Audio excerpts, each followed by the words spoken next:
ਬਿਸਮਿਲ੍ਲਾਹਿਰ ਰਹਿਮਾਨਿਰ ਰਹੀਮ।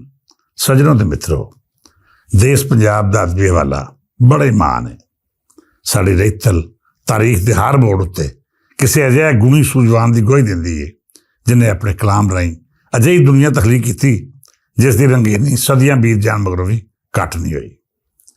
ਮੇਰਾ ਮਹਿਬੂਬ ਸ਼ਹਿਰ ਸ਼ੇਖਪੁਰਾ ਵਾਰਿਸ਼ਾਂ ਦੀ ਨਗਰੀ ਅਖਵਾਉਂਦਾ ਹੈ। ਇਸ ਸ਼ਹਿਰ ਨੇ ਜਿੱਥੇ ਹਜ਼ਾਰਾਂ ਵਰ੍ਹੇ ਪੁਰਾਣੀ ਤਾਰੀਖ ਦੀ ਸੰਭਾਲ ਕੀਤੀ ਹੈ, ਉੱਥੇ ਹੀ ਇਸ ਦਾ ਬਹੁਤ ਵੱਡਾ ਮਾਣ ਜੰਡਿਆਲਾ ਸ਼ੇਰ ਖਾਂ ਦੀ ਮਿੱਟੀ ਅੰਦਰ ਸੁੱਤਾ ਹੋਇਆ ਉਹ ਮਹਾਨ ਸ਼ਾਇਰ ਹੈ ਜਿਹੜਾ ਵੇਲੇ ਦੇ ਨਾਲ ਨਾਲ ਆਪਣੀ ਮਾਨਤਾ ਤੇ ਵਡਿਆਈ ਨੂੰ ਤਸਲੀਮ ਕਰਾ ਰਿਹਾ ਹੈ। ਵਾਰਿਸ ਸ਼ਾਹ ਉਹ ਨਾਂ ਹੈ ਜਿਹਨੇ ਪੰਜਾਬੀ ਬੋਲੀ ਨੂੰ ਉਸ ਉੱਚੀ ਪੱਧਰ ਉੱਤੇ ਮੁਤਾਰਫ ਕਰਾਇਆ ਜਿਹਦੀ ਮਿਸਾਲ ਦਿੰਦਿਆਂ ਅਸੀਂ ਦੁਨੀਆ ਦੇ ਵੱਡੇ ਲਿਟਰੇਚਰ ਦੱਸ ਸਕਦੇ ਹਾਂ ਕਿ ਪੰਜਾਬੀ ਬੋਲੀ ਵੀ ਕਿਸੇ ਤੋਂ ਘੱਟ ਨਹੀਂ।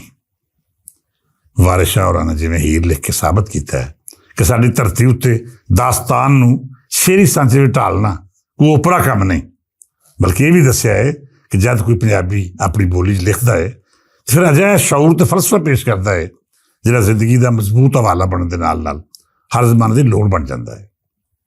ਸੱਜਣੋ, ਵਾਰਿਸ ਪਰਿਆ ਸ਼ੇਖਪੁਰੇ ਦੀ ਇੱਕ ਮਾਰੂਫ ਤਨਜ਼ੀਮ ਹੈ ਜਿਹਨੇ ਦੁਨੀਆ ਭਰ ਵਿੱਚ ਪੰਜਾਬੀ ਅਦਬ ਤੇ ਰਿਤਲ ਦਾ ਨਾਂ ਉੱਚਾ ਕੀਤਾ ਹੈ। ਇਹਦਾ ਆਗੂ ਵੀਰ ਸਿਪਾਹੀ ਜਿਹੜਾ ਆਪ ਮੰਨਿਆ ਪਰ ਉਹਨਾਂ ਸ਼ਾਇਰ ਤੇ ਫਨਕਾਰ ਹੈ, ਉਹਨੇ ਇਸ ਤਨਜ਼ੀਮ ਦੀ ਨੀਂਹ ਰੱਖੀ ਤੇ ਅੱਜ ਇਸ ਤਨਜ਼ੀਮ ਦੇ ਪ੍ਰਬੰਧ ਹੇਠ ਅਜਿਹੇ ਉੱਚੇ ਇਕੱਠ ਹੁੰਦੇ ਨੇ ਜਿਨ੍ਹਾਂ ਵਿੱਚ ਅਦਬੀ ਤੇ ਸੂਫੀਆਨਾ ਰੰਗ ਭਰਪੂਰ ਅੰਦਾਜ਼ ਨਾਲ ਵਿਖਾਈ ਦਿੰਦਾ ਹੈ। ਆਮ ਤੌਰ 'ਤੇ ਖਿਆਲ ਕੀਤਾ ਜਾਂਦਾ ਹੈ ਕਿ ਜਦ ਕੋਈ ਅਦਬੀ ਤਨਜ਼ੀਮ ਕਿਸੇ ਵੱਡੇ ਸੂਫੀ ਦੇ ਨਾਂ ਨਾਲ ਮਨਸੂਬ ਹੋ ਜਾਏ ਤੇ ਫਿਰ ਉਹਦਾ ਇਸ ਦਾਇਰੇ ਵਿੱਚੋਂ ਨਿਕਲ ਕੇ ਕੰਮ ਕਰਨਾ ਮੁਸ਼ਕਲ ਹੋ ਜਾਂਦਾ ਹੈ, ਪਰ ਵਾਰਿਸ ਪਰਿਆ ਨਾਲ ਇੰਝ ਨਹੀਂ ਹੋਇਆ। ਇਸ ਤਨਜ਼ੀਮ ਨੇ ਵਾਰਿਸ ਸ਼ਾਹ ਦੇ ਹਵਾਲੇ ਨਾਲ ਖੋਜ ਪਰਖ ਦਾ ਕੰਮ ਕੀਤਾ, ਪਰ ਇਹਦੇ ਨਾਲ ਨਾਲ ਤਨਵੀਰ ਬੁਖਾਰੀ ਹੋਰਾਂ ਦੀ ਅਦਬੀ ਸੇਵਾ ਵੀ ਸੰਭਾਲ ਕੇ ਖੂਬ ਕੀਤੀ। ਵੀਰ ਸਿਪਾਹੀ ਚੂੰਕਿ ਆਪ ਤਨਵੀਰ ਬੁਖਾਰੀ ਹੋਰਾਂ ਦਾ ਬਰਖੁਰਦਾਰ ਤੇ ਮੁਰੀਦ ਹੈ, ਇਸ ਕਰਕੇ ਉਹਨਾਂ ਦੀ ਸ਼ਾਗਿਰਦੀ ਵਿੱਚ ਉਸ ਉੱਤੇ ਤਸੱਵੁਫ ਦੇ ਉਹ ਬਾਬ ਖੁੱਲ੍ਹੇ ਜਿਹੜੇ ਹਰ ਕਿਸੇ ਦੇ ਮੁਕੱਦਰ 'ਚ ਨਹੀਂ ਹੁੰਦੇ। ਵੀਰ ਸਿਪਾਹੀ ਦੀ ਤਨਵੀਰ ਬੁਖਾਰੀ ਹੋਰਾਂ ਨਾਲ ਸੰਗਤ ਤੇ ਉਹਦੇ ਅੰਦਰ ਦੀ ਬੁਖਾਰੀ ਸਾਹਿਬ ਵਾਲੀ ਆਜਜ਼ੀ ਤੇ ਨਿਕਸਾਰੀ ਦਾ ਇੱਕ ਅਜਿਹਾ ਜਜ਼ਬਾ ਪੈਦਾ ਹੋਇਆ ਜਿਹੜਾ ਸਾਨੂੰ ਮੁਸਲਸਲ ਦਰਵੇਸ਼ੀ ਦੀ ਰਾਹ 'ਤੇ ਗਾਮਜ਼ਨ ਰੱਖਦਾ ਹੈ। ਮੈਂ ਇਹ ਨਹੀਂ ਆਖਦਾ ਕਿ ਵੀਰ ਸਿਪਾਹੀ ਦੁਨੀਆਦਾਰੀ ਤੋਂ ਦੂਰ ਹੈ, ਪਰ ਇਹ ਦਾਅਵਾ ਜ਼ਰੂਰ ਕਰ ਰਿਹਾ ਹਾਂ ਕਿ ਉਹਦੇ ਅੰਦਰ ਸ਼ੋਹਰਤ ਤੇ ਮਕਬੂਲੀਅਤ ਨੇ ਗਰੂਰ ਜਾਂ ਤਕੱਬਰ ਪੈਦਾ ਨਹੀਂ ਕੀਤਾ। ਉਹ ਵੱਡੇ ਲੋਕ ਹੁੰਦੇ ਨੇ ਜਿਹੜੇ ਸ਼ੋਹਰਤ ਦੀ ਬੁਲੰਦੀ ਉੱਤੇ ਜਾ ਕੇ ਆਪਣੇ ਕੱਦ ਤੋਂ ਉੱਚਾ ਨਹੀਂ ਸੋਚਦੇ। ਰੱਬ ਸੁਣੇ ਨੇ ਵੀਰ ਸਿਪਾਹੀ ਨੂੰ ਇੱਜ਼ਤ ਸ਼ੋਹਰਤ ਦੇ ਨਾਲ ਨਾਲ ਆਜਜ਼ੀ ਤੇ ਇਨਕਸਾਰੀ ਦਾ ਪਾਬੰਦ ਵੀ ਰੱਖਿਆ। ਇਹ ਖੂਬੀ ਕਿਸੇ ਆਮ ਨੂੰ ਖਾਸ ਬਣਾਉਂਦੀ ਹੈ। ਵਾਰਿਸ ਪਰਿਆ ਨੇ ਤਨਵੀਰ ਬੁਖਾਰੀ ਹੋਰਾਂ ਦੇ ਕਲਾਮ ਉੱਤੇ ਵੀ ਸ਼ਾਨਦਾਰ ਕੰਮ ਕੀਤਾ ਹੈ, ਪਰ ਉਹਦੀ ਜਿਹੜੀ ਸਭ ਤੋਂ ਵੱਡੀ ਖੂਬੀ ਹੈ ਉਹ ਵਾਰਿਸ ਸ਼ਾਹ ਦੇ ਡੇਰੇ ਨੂੰ ਕਿਸੇ ਪੀਰ ਦਾ ਡੇਰਾ ਬਣਨ ਦੀ ਬਜਾਏ ਇੱਕ ਅਜਿਹਾ ਅਦਬੀ ਠਿਕਾਣਾ ਬਣਾਉਣਾ ਹੈ ਜਿੱਥੇ ਹਰ ਅਹਿਲੇ ਸੁਖ ਦਾ ਹਾਜ਼ਰੀ ਦੇ ਕੇ ਇੱਕ ਅਜਿਹਾ ਸਕੂਨ ਮਹਿਸੂਸ ਕਰਦਾ ਹੈ ਜਿਹੜਾ ਉਹਦੇ ਖਿਆਲ ਤੇ ਇਜ਼ਹਾਰ ਦੀ ਆਬਿਆਰੀ ਦਾ ਸਬਬ ਬਣਦਾ ਹੈ। ਮੈਂ ਸਮਝਦਾ ਹਾਂ ਕਿ ਵੀਰ ਸਿਪਾਹੀ ਤੇ ਤੈਮੂਰ ਅਫਗਾਨੀ ਨੇ ਵਾਰਿਸ ਸ਼ਾਹ ਹੋਰਾਂ ਦੀ ਹਾਜ਼ਰੀ ਪੂਰੀ ਕਰਕੇ ਉਹ ਫਰਜ਼ ਨਿਭਾਇਆ ਹੈ ਜਿਹੜਾ ਹਰ ਪੰਜਾਬੀ ਉੱਤੇ ਕਰਜ਼ ਵਾਂਗੂ ਮੌਜੂਦ ਹੈ।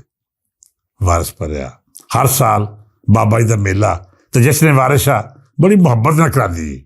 ਇਹ ਗੱਲ ਆਪਣੀ ਥਾਂ ਹੈ ਕਿ ਇਸ ਹਿੱਸੇ 'ਚ ਵੱਖੋ ਵੱਖ ਮਹਿਕਮੇ ਵੱਖੋ ਵੱਖ ਇਦਾਰੇ ਉਹਦੀ ਮਦਦ ਕਰਦੇ ਨੇ, ਪਰ ਅਸਲ ਮਰਕਜ਼ੀ ਕਿਰਦਾਰ ਹਮੇਸ਼ਾ ਵਾਰਿਸ ਪਰਿਆ ਦਾ ਹੁੰਦਾ ਹੈ। ਸੱਜਣ ਪਿਆਰਿਓ, ਮੈਂ ਬਹੁਤ ਘੱਟ ਵੇਖਿਆ ਹੈ ਕਿ ਅਫਸਰਸ਼ਾਹੀ ਵਿੱਚ ਕੋਈ ਅਜਿਹਾ ਕਿਰਦਾਰ ਹੋਣ ਜਿਹਨਾਂ ਦਾ ਆਪਣਾ ਤਾਲੁਕ ਅਦਬ ਨਾਲ ਹੋਵੇ ਜਾਂ ਫਿਰ ਉਹਨਾਂ ਦੇ ਦਿਲ ਅੰਦਰ ਇਹ ਜਜ਼ਬਾ ਮੌਜੂਦ ਹੋਵੇ ਕਿ ਉਹਨਾਂ ਆਪਣੀ ਧਰਤੀ ਤੇ ਆਪਣੀ ਰਹਿਤਲ ਲਈ ਕੁਝ ਨਾ ਕੁਝ ਜ਼ਰੂਰ ਕਰਨਾ ਹੈ। ਕੱਲ੍ਹ ਸ਼ੇਖਪੁਰੇ ਵਿੱਚ ਐਡੀਸ਼ਨਲ ਡਿਪਟੀ ਕਮਿਸ਼ਨਰ ਫਾਈਨਾਂਸ ਮੀਆਂ ਨਜ਼ੀਰ ਅਹਿਮਦ ਹੋਰਾਂ ਨਾਲ ਮੁਲਾਕਾਤ ਹੋਈ। ਮੈਂ ਕਈ ਵਾਰੀ ਅਰਜ਼ ਕੀਤਾ ਕਿ ਮੈਂ ਵੱਡੇ ਲੋਕਾਂ ਤੋਂ ਘੱਟ ਮੁਤਾਸਰ ਹੁੰਦਾ ਹਾਂ। ਇਹਦੀ ਵਜ੍ਹਾ ਇਹ ਹੈ ਕਿ ਅਸੀਂ ਲੋਕ ਉਹਨਾਂ ਦੀ ਨਹੀਂ ਬਲਕਿ ਉਹਨਾਂ ਦੇ ਅਹੁਦੇ ਦੀ ਇੱਜ਼ਤ ਕਰਦੇ ਹਾਂ। ਮੈਂ ਹਮੇਸ਼ਾ ਅਜਿਹੇ ਬੰਦੇ ਤਲਾਸ਼ ਕਰਦਾ ਹਾਂ ਜਿਹੜਾ ਇੱਜ਼ਤ ਕਰਵਾਉਣ ਲਈ ਆਪਣੇ ਅਹੁਦੇ ਦਾ ਮੁਹਤਾਜ ਨਾ ਹੋਵੇ, ਜਿਹਦਾ ਤਾਰਫ ਅਫਸਰਸ਼ਾਹੀ ਤੋਂ ਹਟ ਕੇ ਕੁਝ ਹੋਰ ਹੋਵੇ। ਮੀਆਂ ਨਜ਼ੀਰ ਅਹਿਮਦ ਹੋਰਾਂ ਨੂੰ ਮਿਲ ਕੇ ਇੰਝ ਲੱਗਿਆ ਜਿਵੇਂ ਅਫਸਰਸ਼ਾਹੀ ਦੇ ਸਟੇਜ ਉੱਤੇ ਖਲੋ ਕੇ ਦੂਜਿਆਂ ਤੋਂ ਬੁਲੰਦ ਨਹੀਂ ਬਲਕਿ ਉਹ ਅਜਿਹੀ ਆਜਜ਼ੀ ਤੇ ਇਨਕਸਾਰੀ ਦੀ ਮਿਸਾਲ ਨੇ ਜਿਹੜਾ ਬੰਦੇ ਨੂੰ ਵੱਡਾ ਹੋਣ ਦੇ ਬਾਵਜੂਦ ਲੋਕਾਂ ਤੋਂ ਉੱਚਾ ਨਹੀਂ ਹੋਣ ਦਿੰਦੀ। ਮੀਆਂ ਨਜ਼ੀਰ ਅਹਿਮਦ ਹੋਰਾਂ ਨਾਲ ਗੱਲਬਾਤ ਕਰਕੇ ਇੰਝ ਲੱਗਾ ਜਿਵੇਂ ਕੋਈ ਆਪਣਾ ਹੈ। ਮਕਸਦ ਵਾਰਿਸ ਸ਼ਾਹ ਦਾ ਮੇਲਾ ਸੀ, ਇਸ ਹਵਾਲੇ ਨਾਲ ਉਹਨਾਂ ਨਾਲ ਮੁਕਾਲਮਾ ਤੇ ਗੱਲਬਾਤ ਜ਼ਰੂਰੀ ਸੀ ਤੇ ਜਦ ਇਹ ਮੁਕਾਲਮਾ ਸ਼ੁਰੂ ਹੋਇਆ ਫਿਰ ਗੱਲਾਂ ਵਿੱਚੋਂ ਗੱਲਾਂ ਨਿਕਲਦੀਆਂ ਗਈਆਂ ਤੇ ਪੰਜਾਬ ਦੀ ਰੇਤਲ ਦੇ ਉਹ ਗੋਸ਼ੇ ਵੀ ਸਾਹਮਣੇ ਆਏ ਜਿਹੜੇ ਆਮ ਤੌਰ ਤੇ ਸਾਡੀ ਅਫਸਰਸ਼ਾਹੀ ਨਾਲ ਜੁੜੇ ਹੋਏ ਲੋਕਾਂ ਦੀ ਸੋਚ ਤੋਂ ਬਹੁਤ ਪਰੇ ਹੁੰਦੇ ਨੇ। ਮੀਆਂ ਨਜ਼ੀਰ ਅਹਿਮਦ ਮੇਰੇ ਦਿਲ ਨੂੰ ਬਹੁਤ ਚੰਗੇ ਲੱਗੇ। ਇਸ ਦੀ ਵੱਡੀ ਵਜ੍ਹਾ ਇਹ ਹੈ ਕਿ ਉਹ ਦਫ਼ਤਰੀ ਜ਼ਿੰਮੇਦਾਰੀ ਦੇ ਨਾਲ ਨਾਲ ਆਪਣੀ ਹੋਂਦ ਤੇ ਰੇਤਲ ਨਾਲ ਵੀ ਬੜਾ ਮਜ਼ਬੂਤ ਰਿਸ਼ਤਾ ਬਣਾ ਕੇ ਚੱਲ ਰਹੇ ਨੇ। ਉਹਨਾਂ ਦਾ ਆਖਣਾ ਸੀ ਕਿ ਵਾਰਿਸ ਸ਼ਾਹ ਮੇਰੀ ਧਰਤੀ ਦੀ ਪਹਿਚਾਣ ਹੈ। ਮੈਂ ਵਾਰਿਸ ਸ਼ਾਹ ਦਾ ਮਦਾਹ ਹੋਣ ਦੇ ਨਾਲ ਨਾਲ ਉਹਨਾਂ ਨੂੰ ਬੜੀਆਂ ਥਾਵਾਂ ਉੱਤੇ ਆਪਣਾ ਰਾਹਨੁਮਾ ਵੀ ਸਮਝਦਾ ਹਾਂ। ਉਹਨਾਂ ਨੇ ਆਪਣੇ ਕਲਾਮ ਰਾਹੀਂ ਜਿਵੇਂ ਲੁਕਾਈ ਦੀ ਰਹਿਨੁਮਾਈ ਕੀਤੀ ਹੈ। ਅਸੀਂ ਖੁਸ਼ ਨਸੀਬ ਹਾਂ ਕਿ ਰੱਬ ਤਾਲਾ ਨੇ ਅਜਿਹੇ ਬੰਦੇ ਦੀ ਸੇਵਾ ਲਈ ਸਾਡਾ ਇੰਤਖਾਬ ਕੀਤਾ ਹੈ।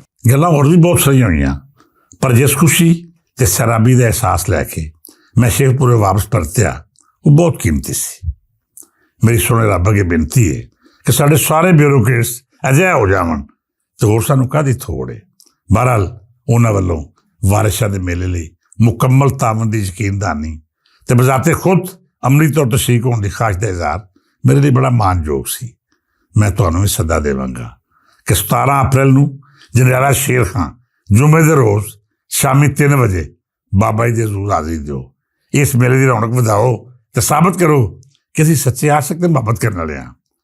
ਵਾਰਿਸ ਸ਼ਾਹ ਹੋਰਾਂ ਦੇ ਦੁਆਰੇ ਤੇ ਜਾਣਾ ਇੰਝ ਹੀ ਹੈ ਜਿਵੇਂ ਤੁਸੀਂ ਮਜਾਜ਼ ਦੀਆਂ ਮੰਜ਼ਿਲਾਂ ਪਾਰ ਕਰਕੇ ਹਕੀਕਤ ਦੀ ਉਹ ਮੰਜ਼ਿਲ ਤਲਾਸ਼ ਕਰਦੇ ਹੋ ਜਿੱਥੇ ਦੁਨੀਆਦਾਰੀ ਦੇ ਲਾਲਚ ਤੇ ਲੋਭ ਬਹੁਤ ਪਿੱਛੇ ਰਹਿ ਜਾਂਦਾ ਹੈ। ਸ਼ਰਤ ਸਿਰਫ ਇਹ ਵੇ ਕਿ ਤੁਸੀਂ ਨਫਸ ਦੀ ਪਾਕੀਜ਼ਗੀ ਦੀ ਨੀਅਤ ਲੈ ਕੇ ਜਾਣਾ ਹੈ ਤੇ ਇਹ ਤੈਅ ਕਰਕੇ ਜਾਣਾ ਹੈ ਕਿ ਬਾਬੇ ਦੁਆਰੇ ਜਾ ਕੇ ਰੱਬ ਦੀ ਵਹਦਤ ਤੇ ਹਜ਼ੂਰ ਦੇ ਖਾਤਮੁਨ ਨਬੀਨ ਸੱਲੱਲਾਹੁ ਅਲੈਹਿ ਵਸੱਲਮ ਦੀ ਹੋਣ ਦੀ ਗਵਾਹੀ ਨੂੰ ਆਪਣੀ ਈਮਾਨ ਦਾ ਹਿੱਸਾ ਬਣਾ ਕੇ ਵਾਅਦਾ ਕਰਨਾ ਹੈ। ਜੇਕਰ ਵਾਰਿਸ ਸ਼ਾਹ ਦੀ ਤਾਲੀਮਾਤ ਤੇ ਫਲਸਫਾ ਤੁਹਾਡੀ ਹੱਥ ਦਾ ਹਿੱਸਾ ਹੋ ਗਿਆ ਫਿਰ ਰੱਬ ਕੀਤਾ ਤੁਸੀਂ ਹਮੇਸ਼ਾ ਕਾਮਯਾਬ ਰਹੋਗੇ, ਕਿਉਂ ਜੇ ਆਸ਼ਕਾਂ ਦੀ ਜ਼ਿੰਦਗੀ ਵਿੱਚ ਨਾਕਾਮੀ ਦਾ ਜ਼ਿਕਰ ਹੀ ਨਹੀਂ ਹੁੰਦਾ। ਇਸ ਦੁਆ ਨਾਲ ਇਜਾਜ਼ਤ ਦਿਓ ਕਿ ਰੱਬ ਸੱਚਾ ਸਾਡੇ ਸੋਹਣੇ ਦੇਸ਼ ਪੰਜਾਬ ਨੂੰ ਆਬਾਦ ਰੱਖੇ, ਵਾਰਿਸ ਸ਼ਾਹ ਦੇ ਮੰਨਣ ਵਾਲੇ ਨੂੰ ਸਲਾਮਤ ਰੱਖੇ ਤੇ ਉਹਨਾਂ ਦੇ ਫਲਸਫੇ ਉੱਤੇ ਅਮਲ ਕਰਨ ਵਾਲੇ ਜਮ ਜੀਵਨ। ਕੱਲ੍ਹ ਕਿਸੇ ਹੋਰ ਮੌਜੂਦ ਨਾਲ ਮੁਲਾਕਾਤ ਹੋਵੇਗੀ। ਅੱਜ ਲਈ ਨਹੀਂ, ਮੈਨੂੰ ਇਜਾਜ਼ਤ ਦਿਓ। ਰੱਬ ਰੱਖਾ।